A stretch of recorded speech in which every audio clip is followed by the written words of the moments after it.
नमस्कार साथियों, आप सभी को गणतंत्र दिवस की हार्दिक शुभकामनाएं। भारतीय गणतंत्र दिवस वह दिन है जब हम भारत के लोग लोकतंत्र, विविधता और भारत की सामूहिक भावना का जश्न मनाते हैं। आज यानी 26 जनवरी 2025 जब देश गणतंत्र दिवस की तैयारी कर रहा है, आइए इस महत्वपूर्ण अवसर पर कुछ कठिन सवालों पर गौर करें। आज हम और आप सब लोग यहाँ किस उद्देश्य से इकट्ठा हुए हैं? बस। क्या हम सभी एक भीड़ का हिस्सा है? क्या सच में हमें वैसा भारत नजर आ रहा है जैसा हमारे देश की आजादी लड़ने वाले लाखों लोगों ने सोचा था? क्या हम उस भारत के नागरिक हैं जिसके लिए एक बड़ी आबादी ने लगभग 100 सालों तक संघर्ष किया और अपनी जान दी? कहानी भारत की आजादी के आंदोलन के गर्भ से निकली एक समझदारी की। कहानी बराबरी की। कहानी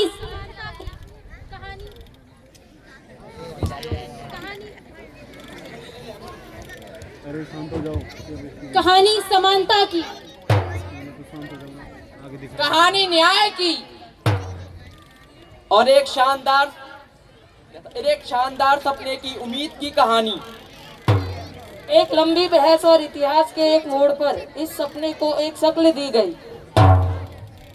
जिसे इस देश का आईन कहा गया है, संविधान या कॉन्स्टिट्यूशन। अनेक जटिलताओं से निकली बने समाज में इस कहानी को एक नया प्रयोग दिया गया, एक नया समाज जिसकी न्याय और जिम्मेदारी पर टिकी है। बड़ी खुशी और उम्मीद के साथ भारत के लोगों ने संविधान को we the people of India से अंगीकृत करा और अपने आप को संविधान के हवाले कर दिया। इसीलिए तो हमारे संविधान ने हमसे कहा है कि मैं भारत का संविधान हूँ, तुमको राह दिखाता हूँ। की सारी बारीकी को बारीकी से सिखलाता हूँ। उलझे ना भारत का कोई, सदा जतन यह करता हूँ। रातों के अंधकार में भी मैं दीपक सदा जलाता हूँ। मैं भारत का संविधान हूँ, तुमको राह दिखाता हूँ। मौलिक अधिकार दिए तुमको जीवन सहज बनाने को, कर्तव्यों का लेखा सौंपा है आदर्श नया कर जाने को। संवैधानिक उपचारों का प्रतिमान तुम्हें दे डाला है। सारी शक्ति दे डाली तुमको भारत को स्वर्ग बनाने को। मौलिक अधिकार दिए तुमको जीवन सहज बनाने को। लेकिन मन घायल होता है जब कोई भूखा मरता है। आगे नदियाँ हो जाती है जब मच्छर होता है। समता देकर सोचा था अब अंतर नहीं कहीं होगा, पर दिल छलनी होता है जब कोई अफसर खोता है। आंखें नदियाँ हो जाती हैं जब दूध बिन बच्चा रोता है। एकता, अखंडता, संप्रभुता की बात तुम्हें सिखाता हूँ। पंथ निरपेक्षता का सच्चा पद तुमको बतलाता हूँ। नदी के अध्याय सभी एकीकृत कर मैं लाया हूँ।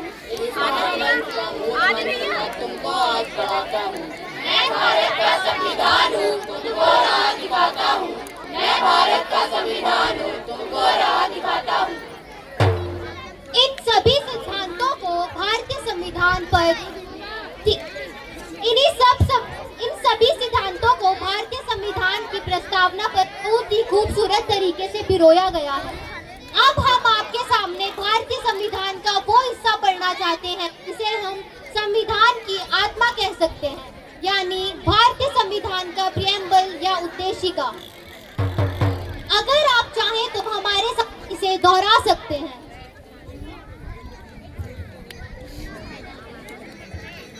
हम भारत के लोग भारत को एक संपूर्ण प्रभुत्व संपन्न समाजवादी पंथ निरपेक्ष लोकतंत्रात्मक गणराज्य बनाने के लिए तथा उसके समस्त नागरिकों को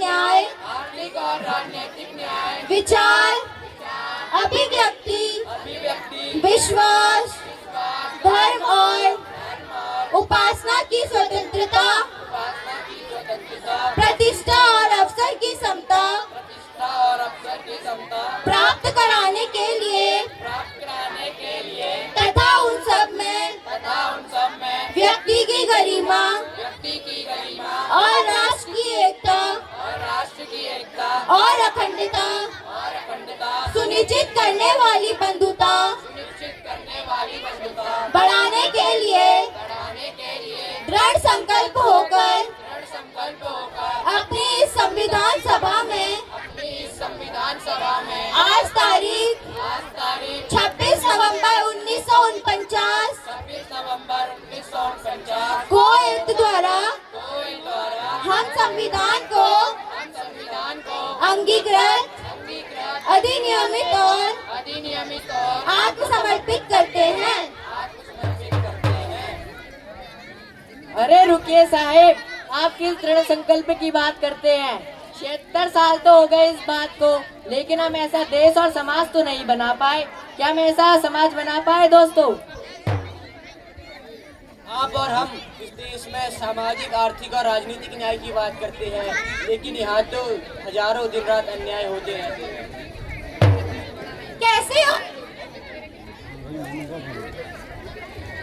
कैसे और किसके साथ अन्याय की बात कर रहे हैं मियाँ? महिलाओं के साथ अन्याय, बच्चों के साथ अन्याय, दलितों, मजदूरों, मजलूमों के साथ अन्याय। किसके साथ अन्याय नहीं हो रहा? आप तो ये पूछिए जी। हाँ जरा ये देखिए ना। 2024 की ग्लोबल जेंडर गैप रिपोर्ट यानी लैंगिक असमानता पर आंकड़ा तो देखिए, हम 146 देशों में से 129वें नंबर पर हैं। और पुरुषों और महिलाओं की साक्षरता दर के बीच का अंतर देखिए, 17.2%। वहीं देश की आधी आबादी महिलाओं की भारतीय संसद में प्रतिनिधि है। लोकसभा में केवल 13.6% और राज्यसभा में 13% है। और भाई जरा राष्ट्रीय परिवार स्वास्थ्य सर्वेक्षण NFHS की रिपोर्ट पर तो गौर फरमाइए, जो भारत में पुरुषों एवं महिलाओं के स्वास्थ्य कल्याण के बारे में जानकारी प्रदान करता है।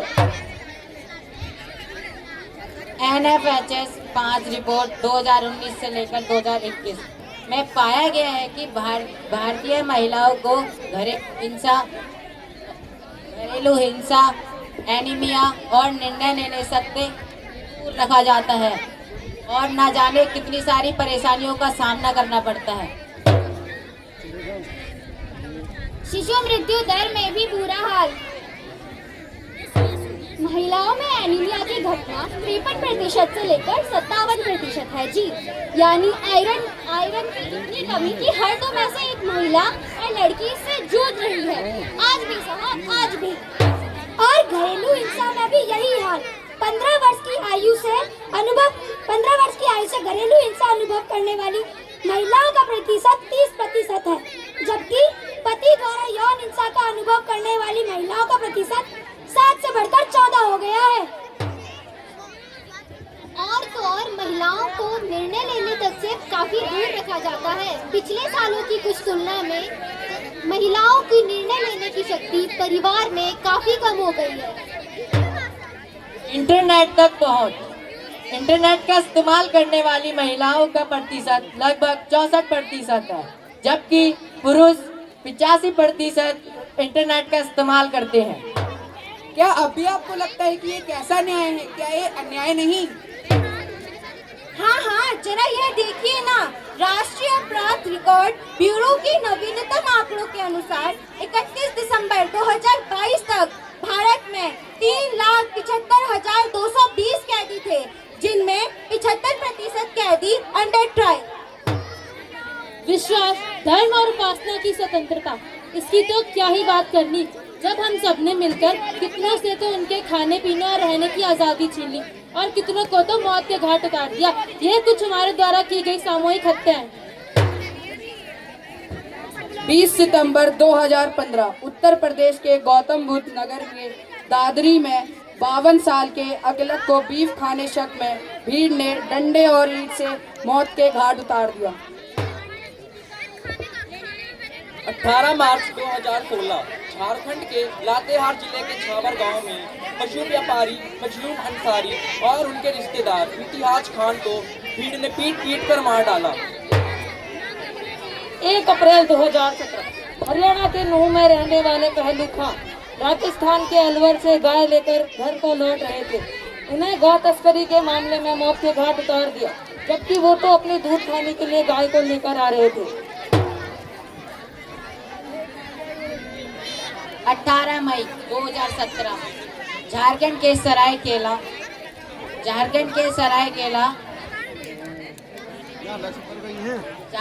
सरायकेला जिला में सोबतपुर जिला के गांव में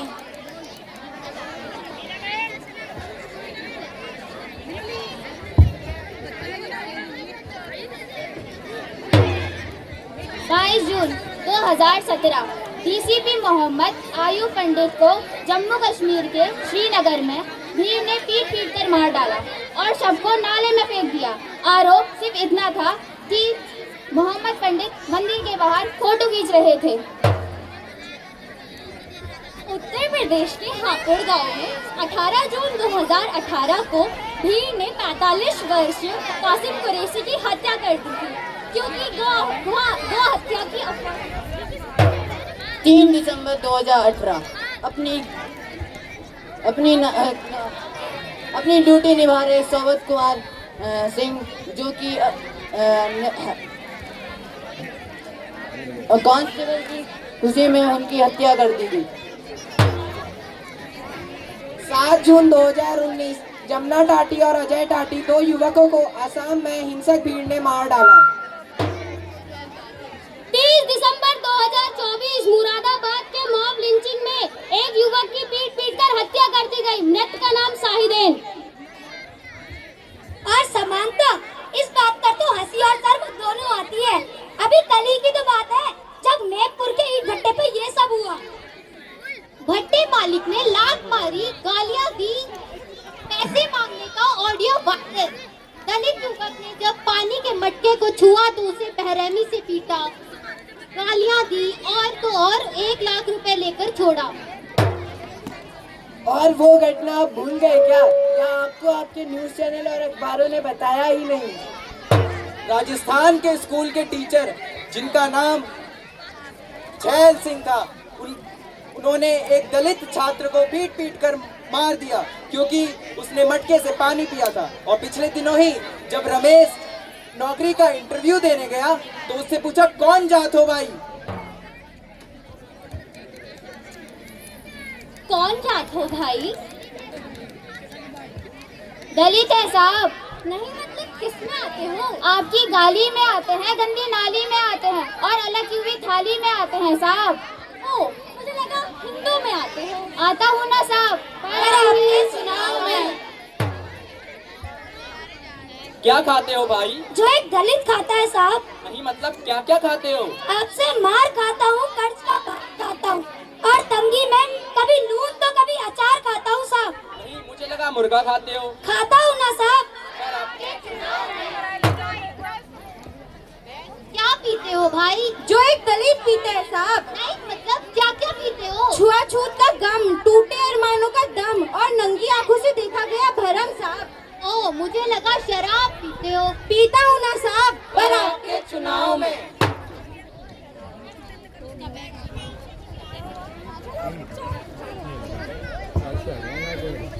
क्या मिला है भाई? जो एक दलित को मिलता है साहब। नहीं मतलब क्या क्या मिला है? जिल्लत भरी जिंदगी, आपकी छोड़ी हुई गंदगी और तिस भर भी आपके जैसे परिजीवियों की बंदगी साहब। मुझे लगा वादे मिले हैं ना साहब, पर आपके चुनाव में।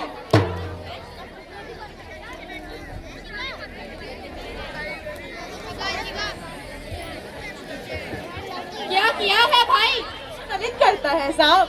नहीं मतलब क्या क्या किया है? 100 दिन तालाब में काम किया, पसीने से तर सुबह को शाम किया, आते जाते ठाकुरों को सलाम। मुझे लगा कोई बड़ा काम किया है ना साहब, पर आपके चुनाव का प्रचार।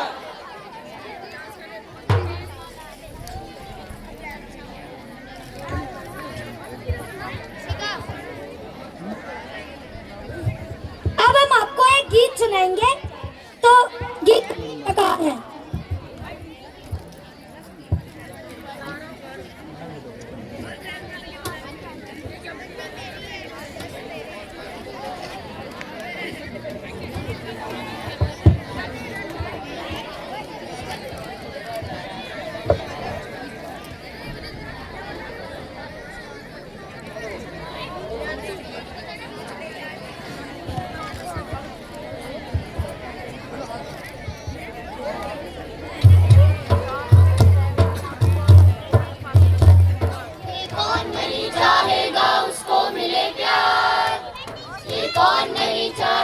भोजन वस्त्र मिले, ये कौन नहीं चाहेगा उसको मिले प्यार। ये कौन नहीं चाहेगा भोजन वस्त्र मिले, ये कौन न सोचेगा हो छत सर के ऊपर। बीमार पड़े तो हो इलाज थोड़ा ढब से, बेटे बेटी को मिले ठिकाना दुनिया में। कुछ इज्जत हो कुछ मान बड़े फल फूल जाएं, गाड़ी में बैठे जगह मिले डर भी न लगे। यदि दफ्तर में भी जाएं किसी से ना घबराएं, अनजानों से भी घुल मिल मन में ना पछताएं। कुछ चिंताएं भी हो कोई हर्ज नहीं, पर ऐसी नहीं कि मन उनमें ही गले घुले। हौसला दिलाने और बरतने आस पास, ओ संगी साथी अपने प्यारे खूब घने। ओ पापड़ चटनी आचा पाचा अल्लाह गुल्ला, हो पापड़ चटनी आचा पाचा अल्लाह गुल्ला। दो चार जश्न भी कभी कभी कुछ धूम खाए, जितना संभव हो देख सके इस धरती को। हो सके जहाँ तक उतनी दुनिया घूम आए। ये कौन नहीं चाहेगा, ये कौन नहीं चाहेगा, ये कौन नहीं चाहेगा। हमने एक ऐसा समाज रच डाला है, इसमें जो दमक रहा सर किया काला है। बेकद्र हो रहा सरेआम चौराहे पर, निर्दोष और सज्जन जो बोला भाला है। इसने आखिर ऐसा समाज रच डाला है, इसने आखिर ऐसा समाज रच डाला है। इसमें बस वही दमकता है जो काला है, जिसमें बस वही दमकता है जो काला है। क्या क्या काला है भाई? सफेद है काली है, बैगाल गुलाबी काले हैं। चिंता कुल चेहरा बुद्धिमान होते कानूनी काले। आटे की थैली काली है, हर सांस विषैली काली है। चिंता है काली भर्रों, वैभव इमारत काली है, वैभव इमारत काली है, वैभव इमारत काली है। कालेपन की वह संतानें, कालेपन की वह संतानें हैं बिछा रही जिन काली इच्छाओं की विसार। वे अपने कालेपन से हमको घेर रही, अपना काला जादू है हम पर फेर रही। बोलो तो कुछ करना भी है, बोलो तो कुछ करना भी है, बोलो तो कुछ करना भी है। या काला शरबत पीते पीते मरना है, या काला शरबत पीते पीते मरना है। या काला शरबत पीते पीते मरना है, या काला शरबत पीते पीते मरना है। या काला शरबत पीते पीते मरना है, या काला शरबत पीते पीते मरना है।